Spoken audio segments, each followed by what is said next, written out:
Gold trusted gold buyers మీరు తాకట్టు పెట్టిన బంగారాన్ని విడిపించి ఈ రోజు ఉన్న మార్కెట్ ధరకు కొనబడను.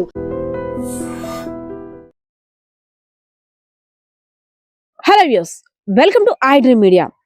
మునుపెన్నడూ చూడని బిగ్ క్రైమ్ స్టోరీ. అసలు పోలీసులకే ముచ్చెమటలు పట్టించిన 40 రోజులుగా వీడని డెత్ మిస్టరీ అయితే మాత్రం వీడింది. అసలు భార్య రమ్య యాక్ట్ చేసిన యాక్టింగ్ కి ఆస్కర్ అవార్డు ఇచ్చినా కూడా తక్కువే అనిపించవచ్చు. ఎందుకంటే ఆమె చేసిన యాక్టింగ్ పోలీసుల ముందు, అదే విధంగా ఎవరైతే మృతుడు నాగరాజు ఉన్నారో వారి కుటుంబ సభ్యుల ముందు ఈమె చేసిన యాక్టింగ్ చూస్తే అమ్మా మహానటి అనక తప్పదు. అసలు ఏంటి ఈ స్టోరీ అనుకుంటున్నారా? విజయనగరం జిల్లా చీపురుపల్లి నియోజకవర్గం నాగరాజు రమ్య ఇద్దరు కూడా 10 ఏళ్ల క్రిందట వివాహం చేసుకున్నారు.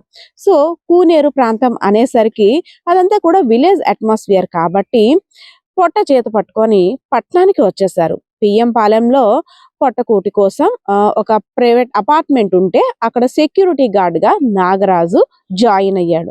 వచ్చిన డబ్బులతోనే నాగరాజు రమ్య అదే విధంగా వీరికి 2 బాబులు కూడా పుట్టారు. వీరి కుటుంబం అంతా కూడా చాలా హ్యాపీగా సాగిపోతుంది. ఏడాది కిందట వీరి కుటుంబంలోనికి వసంతరావు అనే వ్యక్తి పరిచయం అయ్యాడు. సో ఎక్కడైతే నాగరాజు వర్క్ చేస్తున్నాడో అక్కడే వసంతరావు కూడా. వసంతరావుది టెక్కలి నియోజకవర్గం కంచరపాలెంలో నివాసం ఉంటున్నాడు.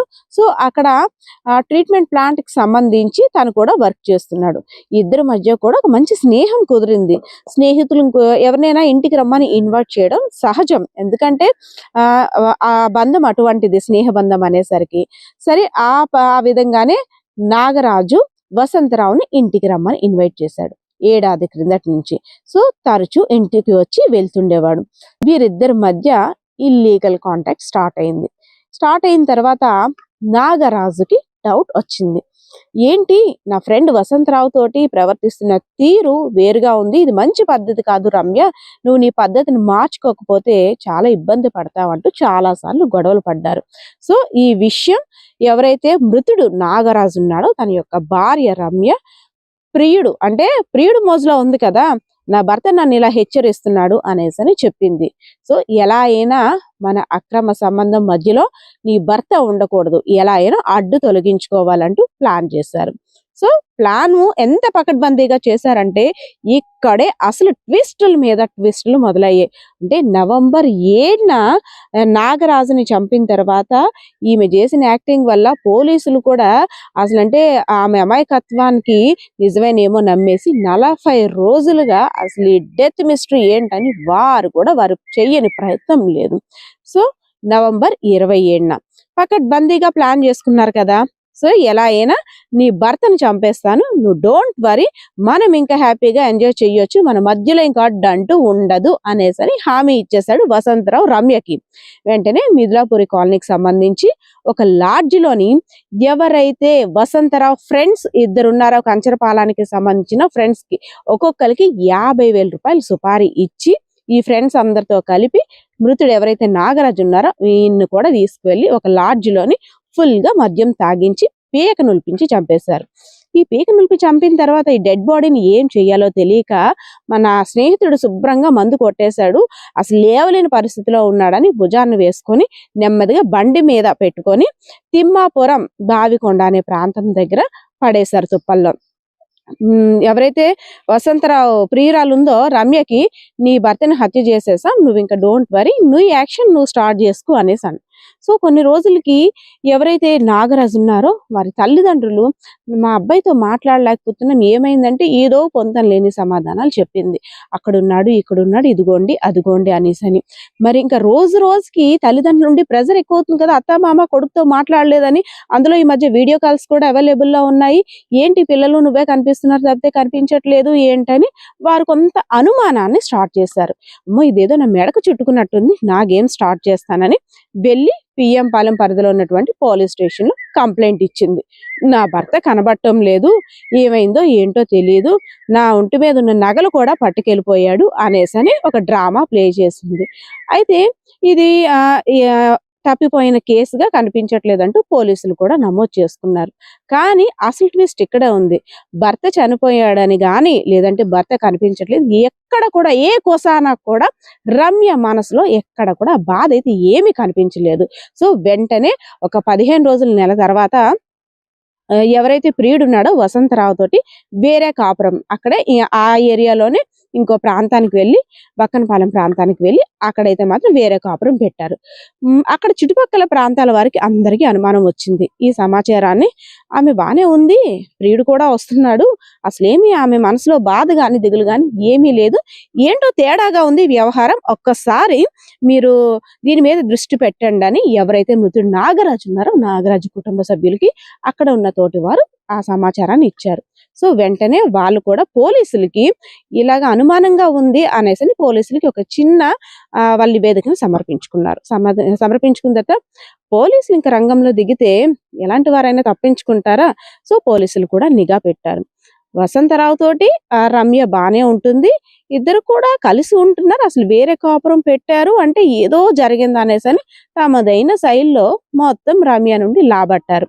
అసలు కదా ఇక ట్విస్ట్ అంటే చక్కగా ప్రియుడు మోజులో పడి భర్తని కడతీర్చేసింది, అడ్డు తొలగించుకుంది. తన వివాహితర సంబంధానికి అసలు ఏ మాత్రం అడ్డు ఉండకూడదని, అంటే తన పిల్లలకి తండ్రి లేకపోయినా పర్వాలేదు, ఆమెకు మాత్రం ప్రియుడు మోజు మాత్రం ఉండాలి, ప్రియుడు ఉంటే చాలు. సో అలా అంత మనస్తత్వం ఉన్న రమ్య నీతో నేను బ్రతకలేను అని చెప్పేస్తే అట్లీస్ట్ ఆ పిల్లలు తండ్రిని చూసుకొనైనా బ్రతుకుతారు కదా. వాళ్ళ ఫ్యామిలీ మెంబర్స్ ఆ తల్లిదండ్రులకి ఎవరైతే నాగరాజు మృతుడు ఉన్నారో ఆ అబ్బాయి దూరం అవ్వడు కదా.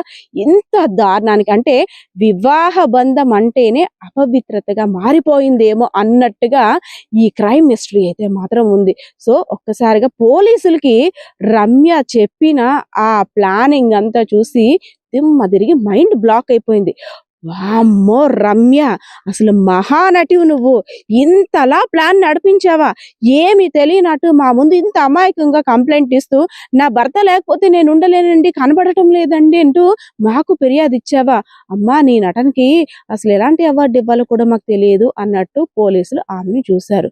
సో ఇదంతా చూసిన తర్వాత పోలీసులు కూడా కేసు నమోదు చేశారు. ఎవరైతే ఈ డెత్ కి సంబంధించి నాగరాజు డెత్ కి సంబంధించి ఇన్వాల్వ్ అయి ఉన్నారో రమ్య, వసంతరావు, అదే విధంగా వసంతరావు యొక్క స్నేహితులు ఇద్దరిని కూడా అంటే మొత్తం 4గురిని అదుపులోకి తీసుకొని విచారణ కూడా స్టార్ట్ చేశారు.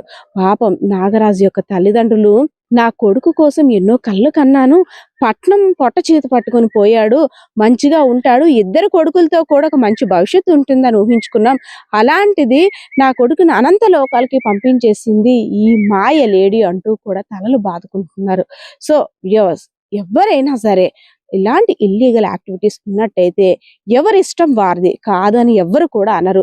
కానీ దయచేసి లీగల్ గానో లేదంటే పెద్ద మనుషులో లేదంటే కుటుంబ సభ్యుల ద్వారా ఆ సమస్యని పరిష్కరించుకోండి.